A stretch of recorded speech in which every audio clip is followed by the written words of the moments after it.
ઉમરપાડાના ગોવત ગામની વિદ્યાર્થિનીનું રહસ્યમય રીતે મૃત્યુ નિપજતા ચકચાર મચી જવા પામી છે। આદર્શ નિવાસી શાળામાં રહીને અભ્યાસ કરતી યશવી વસાવાનું રહસ્યમય રીતે મૃત્યુ નિપજ્યું છે। મહત્વનું છે કે 14 વર્ષની કિશોરીને માથાનો દુખાવો થયો હોવાથી તેણે દવા લીધી હતી અને ત્યારબાદ સૂઈ ગયેલ, જેને લઈને ગૃહમાતાએ તેના પરિવારજનોને જાણ કરી હતી। આ ઘટનાની જાણ થતાં જ પરિવાર હોસ્ટેલ પહોંચ્યો હતો અને પોતાની વાલસોઈને લઈને દવાખાને ગયો હતો, જ્યાં તેના શરીર પર શંકાસ્પદ નિશાનો પણ મળી આવ્યા હતા। પરિવારજનોએ હાલ કિશોરીની હત્યા કરાઈ હોવાનો આક્ષેપ કર્યો છે। બીજી તરફ બનાવ અંગેની જાણ થતાં જ પોલીસ એક્શનમાં આવી હતી અને સમગ્ર મામલે વધુ તપાસ હાથ ધરી છે।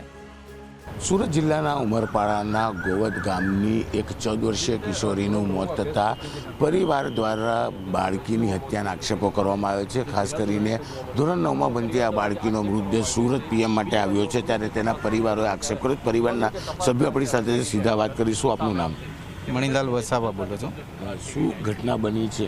ઘટના એવી બની કે છોકરીને અમને 4 સાડા 4 વાગે હોસ્ટેલમાંથી ફોન આવે છે, તમારી છોકરી બીમાર છે એમ કરીને। અમે 4 સાડા 4 વાગે જઈએ છીએ તો બેભાન હાલતમાં જોવા મળે છે। ત્યાંથી અમને કોઈક જવાબ નહીં આપ્યો। અમે અમારી રીતે હોસ્પિટલમાં લઈ જઈએ છીએ અને હોસ્પિટલમાં છોકરીનું મોત નીપજે છે। શું કહેવા માંગો છો? સુરત ડેડ બોડી લઈને આવ્યા છો? અમને અમારી ન્યાય જોઈએ, અમારી છોકરીને, અમારા પરિવારને સચોટ ન્યાય જોઈએ। શું લાગે છે છોકરીના શરીર પર જે રીતે નિશાનો મળી આવ્યા? અમને લાગે છે કે છોકરીને ખૂબ ટોર્ચર કરવામાં આવી છે, માર મારવામાં આવ્યો છે। બિલકુલ અન્ય સભ્ય છે, આપણે સીધા એમની સાથે વારી। આપનું નામ, સમગ્ર ઘટનાને લઈને શું કહેશો? મારું નામ નીરજભાઈ મૂળજીભાઈ વછવા છે। જે મરનાર છે એમના હું મામા છું।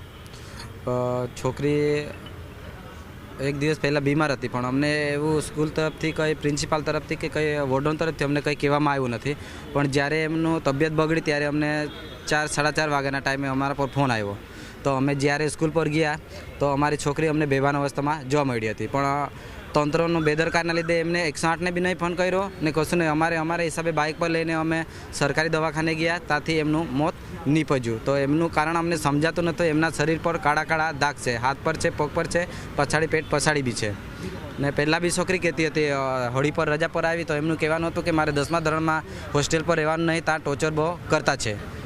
બિલકુલ 14 વર્ષની કિશોરીના મોતને લઈને પરિવારે આક્ષેપ કર્યો છે। જો કે આ દીકરી હોળી સમયે ઘરે ગઈ હતી ત્યારે તેને ટોર્ચરિંગ કરતા હોય હોસ્ટેલવાળા, તેવી ફરિયાદ પણ કરી હતી। જો કે હવે આ કિશોરીનો મૃતદેહ લઈ પરિવાર સુરતની નવી સિવિલ હોસ્પિટલ ખાતે ફોરેન્સિક પીએમ માટે પહોંચ્યો છે અને ફોરેન્સિક પીએમના રિપોર્ટ બાદ જ સાચી જે વાત છે તે સામે આવશે। પણ અત્યારે તો ટોર્ચરને લઈ અને તેના શરીર પર મળેલા નિશાનને લઈ કિશોરીની હત્યા થયા હોવાનો આક્ષેપ પરિવાર દ્વારા કરવામાં આવી રહ્યો છે।